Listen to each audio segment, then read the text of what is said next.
up, guys? It's Chase. I got a conspiracy theory for this upcoming game for you. So, P.J. Walker was not able to lean on the run game against Cincinnati that first half, and we've seen what we got. And we're probably not going to be able to lean on the run game against the Ravens this Sunday. So nobody heard of anything about P.J. Walker getting injured Thursday night until last night or yesterday on Monday. So Steve Wilkes has tied his horse to P.J. Walker, it seems. So is this, quote, injury a real injury, or is it Steve Wilkes trying to play face and not play P.J. Walker, knowing he's going to look like he did the first half against Cincinnati when he couldn't lean on the run game and throw Baker under the bus. And I think there might be a good chance we see Sam Darnold the second half Sunday. Interesting call, man. We appreciate it. I guess there are some look. The first thing is that he is dealing with an injury, right? Which the third high ankle sprain. So the injury seems legitimate. The second thing, though, is that Wilkes did make a gutsy move and go back to PJ after PJ had a 0.0 passer rating, and Baker had arguably his best half as a Carolina Panther. So I don't know. If anything, is that, like he said at the end, is we could see potentially some Sam Darnold. It's just kind of wild that Baker's back in the first place. I want to go and mention our patron Saints comment. He said, I lied. I have one more thing to say. First, Michael, you don't have to donate $35 to say something. You got like an open mic for like as long as we live at this point, but we appreciate the support. And he's so smart. Obviously, he knows enough about money and math more than I do. He says this, I lied. I have one other thing to say. Where's Tony's blue check? I follow him on Twitter. That was the deal. Perhaps I should just get on the Verify Cody bandwagon. Number one, Michael, is have I followed you back is my first question, because I definitely will. Second, I've kind of I was anti-blue check for when it existed before the Elon Musk thing, because one, I used to keep the C3 logo up, and you had to have a real face up there to get the verify. And then there were some other things, and it felt like it was so patrician, and I'm a plebeian. But then CK got the blue check, and I was like, oh, you know what? I'm going to do this. So I go to do it. And you know what? You can't do it right now. No, that was the case. But I tried to do it before they took it back. It wasn't available to Android users. Yeah, you have to do it on Apple. I don't have an Apple. I told you I was a plebe. Yeah. I'm a green boxer. Isn't that what did you see? Did I tell you guys this about this TikTok where these guys goes around and talks to girls on the beach, and they ask him something different thing. He said this. He said, say a guy's a 7. What color if I text you, CK, what color does it come up? Blue. Is that like bad? Is like what is the one? Is that I don't Android? have an iPhone. Oh, okay. Who's got an iPhone in this house? Nobody? Are we all Android users? Oh, we're a bunch of plebeians over here. We are. Someone tell us what the color. I think it's a green box. Is that if you're on iPhone, other iPhone users appear as blue. If you get a text from an Android user, it appears green. Guess what, guys? What? When we get a text from an iPhone user, it appears green for us. But when we get a text from Android users, it appears blue. So maybe iPhone users look like they're the fools at this point in time. Wow. You know what? I never had noticed the difference. I didn't. But they asked this girl once. They said, "Say a guy's a 7," and sends you a text, and the text comes in green. She goes, "Total 4." She said, "Get an adult phone," is what she said. Apple is so genius in how they've made Android users like the others. Like, oh, dude, if you're not a part of our club, we're gonna let people know that you're not. But it sounds like Android's turning it back on them, according to CK. Yeah, My but I thing is think, like, this: is that I will fully endorse Apple products. Like, I've never owned any. My kids, my son wants like all of these things. They work incredibly well. They're seamless integration. Somebody would tell me this. Somebody told me, "Well, your laptop's gonna last like forever," and it's true. But here's the thing I got with it. Number one is that once you get into the Apple universe, you go, everybody I know is one more Apple thing, one more app, and they just get sucked into iTunes, and it's just this money pit of stuff. The second thing is the products. They do work fantastically well. They are remarkably well built. They are stable as all get out. They don't roll out crap like Android that's just bizarre at times, but they're expensive as shit. Yeah. I'm cheap as shit. And the third point is this.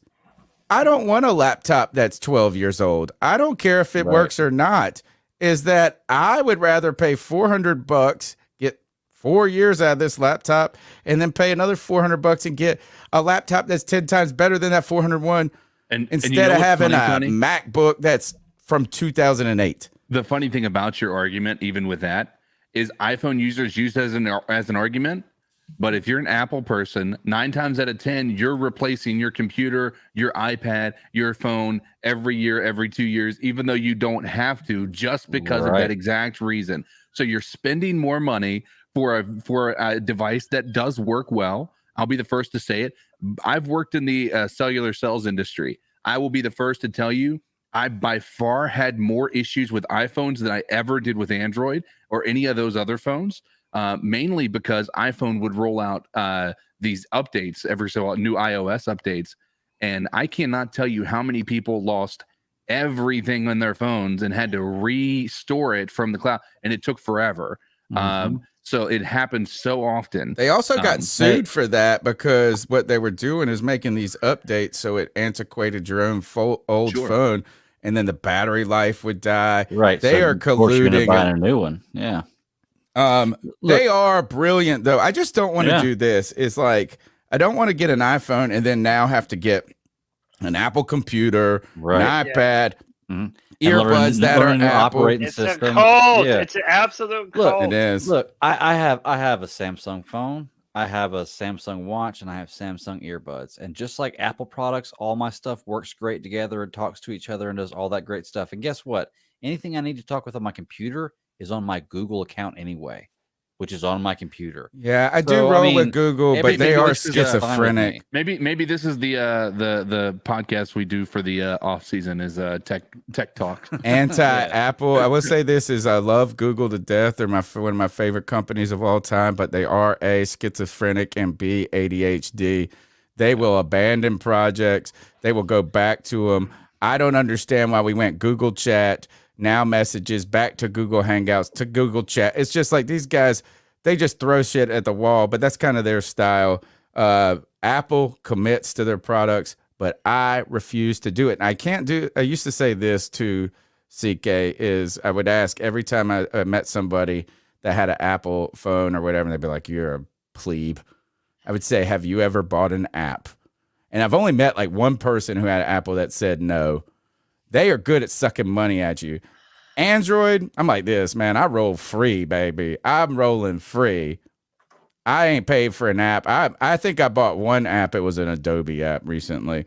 252-228-5098. I rock the Google Pixel right now, guys. Next call. Podcast brothers, how y'all doing? G Cavassier.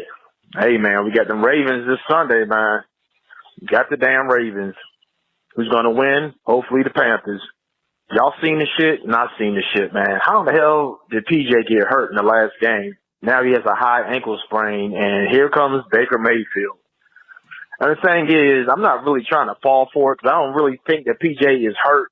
I believe the training staff is just like, hey, Baker faced Baltimore numerous times, and this and that. He knows the defense, this and that. Hey, man, I know the offensive line has improved.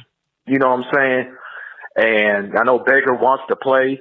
You saw him headbutting people without his helmet on. Fucking idiot, you know what I'm saying? But besides that, give me your takes on that. Am I wrong for saying that shit, that I'm not buying that PJ is hurt? And I think this is like a David Tepper fucking move to put Baker in. You know, give me your thoughts on that, y'all. Second a lot of people. Hey, we need to do a segment, Greg's Conspiracy Corner. We were talking about this at a time, getting the 10-foot hat out. Hey, look, a lot of people have been thinking this because Steve Wilkes said in his press conference, you know, all the guys want to go out there and start and play. And that maybe says to me that maybe they went to PJ and said, hey, we're going to go with Baker because you're injured. And maybe he didn't think that he was hurt enough to not play this game. I was watching Pat Coltrane. Shout out to Pat. He was joking like he accidentally ran into the door, like barely hurt himself. And it was like, oh, are you all right? Oh, we might need to get you checked out. Like, are you That's okay? what happened to Darnold last year. I'm pretty sure they found an injury on Darnold. Yeah. They're like, go find an injury. Did you see the picture, though, of when PJ got hurt? Joe Person tweeted it out, and he got high-load. He gets crumpled by three people. It's almost like you don't even know what you're looking at. The ball is over there. He's all folded like a pretzel. And honestly, people are going like that one. When you look at that picture, you're wondering are they not hitting him low right there? Like it looks like they were in the pocket going at his legs, and that didn't get called. I mean, that's not the end of the world. We won that game, but you know, the refs have been horrendous this year, and last night was a absolute travesty. I was rooting for the Commanders to win that game, and I'm glad some of those things went. No, Tony, did you watch that game last night? I saw. There's two calls. I hope you're talking about. One's the face mask in the replay, and the other.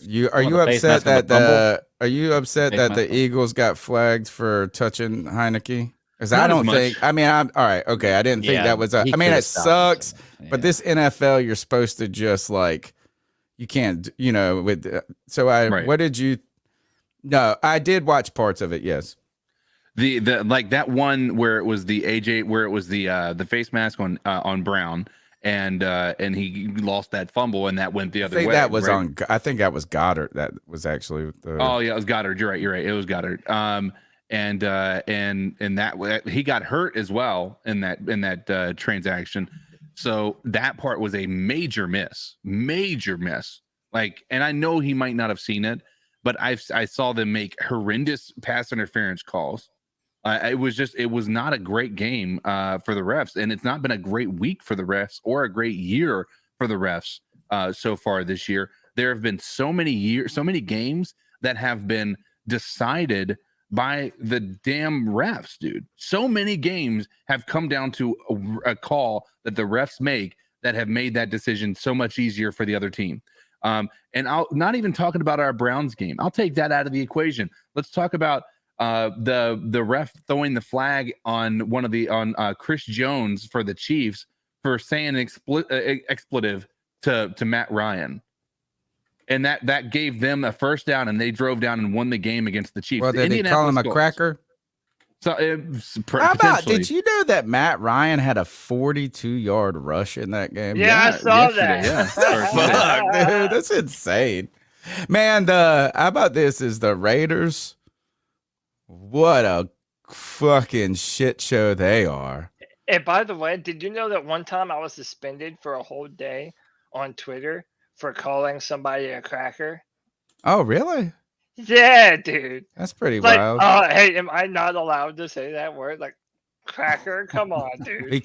Well, you know what? I know that's a question. Is that you are a cracker? So. Oh, dude, I'm a big time cracker. Hey, by the way, what kind of pussy gets offended at the word cracker?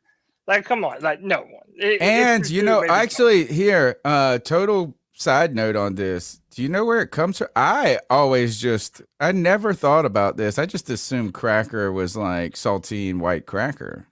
That's what I thought growing up too. Yeah, it's a whip cracker. I think I know. It's a whip cracker. It's a slave drug. I heard that was. I heard that was made up though. Like I've heard that. I don't know. Let's not fact check it. True. Yeah, who cares? Is if you guys want to go watch something crazy, go watch Chappelle's monologue. I heard about that. Oh, dude. It's pretty funny. It's pretty funny. It was like 15 minutes, wasn't it? Kyrie, he said this. He said, Kanye got in so much trouble he got Kyrie in trouble. The number's 252-228-5098. Come on, where are you going? What's going on, C3 Nation? It's your boy Jay Anderson hitting y'all up. I got a quick. Well, I don't want to talk about the whole Baltimore game because I think that's gonna be blood and guts. I ain't care if Baker make a deal as starting that quarterback. The Ravens, just whatever. But I know it's far. I know the draft is far. But I want y'all to think about two things. What if somehow we get a coach that don't mind bringing Cam back, and Cam accepts it? We signed him for like 2 or 3 years. I know everybody's done with the whole Cam thing, and say let Cam be who he is. But we got a good offensive line. Hopefully we can build that up more. We got some nice weapons. Hopefully we can build up more up on our defense. Get a good tight end and stuff like that in the draft. Well, what did you think if we get Cam back and we drafted Anthony Richardson, having him sit for like 2 years while Cam do his thing, and then we get the ball to him. Also, this is 7 years ago, Carolina 2015 Carolina Panthers beat the Tennessee Titans. What would y'all think about that lady that wrote that letter? Rosemary somebody wrote that letter against Cam because he was dabbing in front of his daughter and making the Titans player upset. All right, y'all. Follow. Dude, that was one of the best parts of that 2015 season, man. The mom that was telling her daughter not to look at Cam Newton dancing, but instead look at the cheerleaders. Crazy to me. But I will say this, and everybody knows I'm the Matt Corral fan. I'm the guy that wants Matt Corral to be on the team. I have no problem with the competition between him and Anthony Richardson. Because Anthony Richardson, you could probably take in the second round. I mean, granted, I don't know. It depends on how he finishes the season.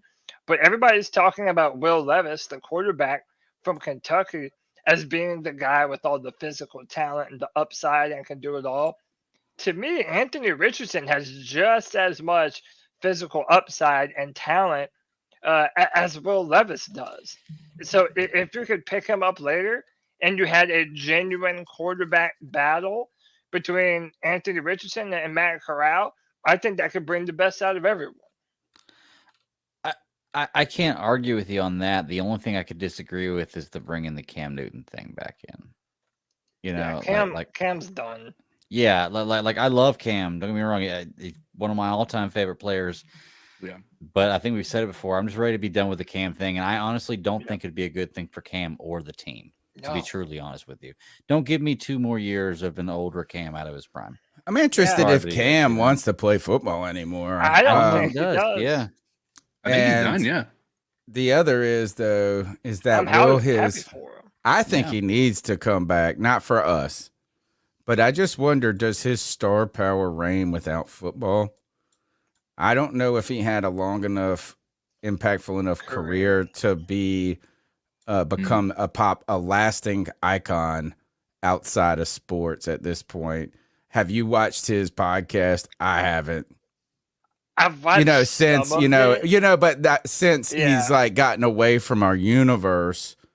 And so those are the questions for me, is like I just wanted Cam to be so successful. I still want him to be successful. But I am kind of tired. I'm just fatigued. I'm fatigued by the Cam discussion of this. Is every time someone makes a bad play. The one about this is the Mariota. Everybody's putting up the Mariota throw. Remember when he threw it and he was falling down? He just threw it over his head. Yeah. And they're like, you can't tell me that there's 32. I'm just like, man, I'm just over it. Also, it's traumatic for us. It brings back traumatic. Right. We get PTSD, bro. I know me and Tony can attest to this. From 2017 up until his last year, and I guess it was 2019. We always had this feel okay, this is the year. Yeah. We're gonna get back to old Cam, and we're not even old Cam, just Cam, that the new iteration of Cam. Right? The next iteration of him, and we hoped for it. And even though it was almost there, something wrong happened at every single turn that prevented it from happening. It's like, why do we want to get our hopes up for this again? And he's even older, and he's even further removed from football. It's just, look, if you love them, let them go. Yeah, there's two things I'll say about Cam last. One is that kind of, like you said, that continued, fatigue. I told you I didn't want Cam to come back the year he did to Carolina when Matt Rule brought him back in the first place. What was that, last year? Oh, God, it was last year. It feels like 10 years ago almost, that Cardinal. I didn't want him to come back, not because I didn't want Cam. I just didn't want him to enter into that situation. But you guys don't even know. I mean, because we weren't tight when, Cam was coming up. I used to say this. I used to say this is I got to sharpen my Twitter sword and go to war for Cam. I felt like for 5 years, and I'm talking 2012, 13, 14, 15, 16, like I would get on Twitter and fight for Cam in his honor. And I'm a Cam sexual. It went from Derek Anderson, how he was better. There was always what became known as the Ford F-150 crowd. Even when Cam was good, we were fighting for him. We were fighting for his recognition. We were fighting for this and this. And then it moved to the fight for, hey, look, don't overshit on Cam, this and that. And I don't really know what it just sucks. It kind of gives you a clap, or you clap for Barry Sanders. I know Barry Sanders is even before my 1999, I think, was his last season. So I'm really just getting into the NFL but I know who Barry is. I've seen Barry Sanderson retired, and he had 1,500 yards rushing his final season. Like you know what I'm saying? And he went out on the top. It just sucks when you see a guy struggle who you thought was, how many times we say the word generational talent? Mm-hmm. I thought Cam was it. I thought Cam was going to be a quarterback that was going to play till he's 36. I always said this. I was like, Cam's just got to evolve. You can play and that's what Lamar is going to have to do. These players, just because they have these attributes to their game doesn't mean they can't play long careers. They just are going to have to learn how to play differently as they progress, and that's okay. And it just sucked. I thought Cam was going to be able to do it. I also thought we'd be back in the Super Bowl closer. It's the playoffs, and it shows you how fleeting these moments are. So enjoy them, folks. Enjoy them when they're here, because we thought in 2015 we were close. Yep. We'll be back soon. And man, 2015 is getting a long way in the rearview mirror. Let's go to the next call.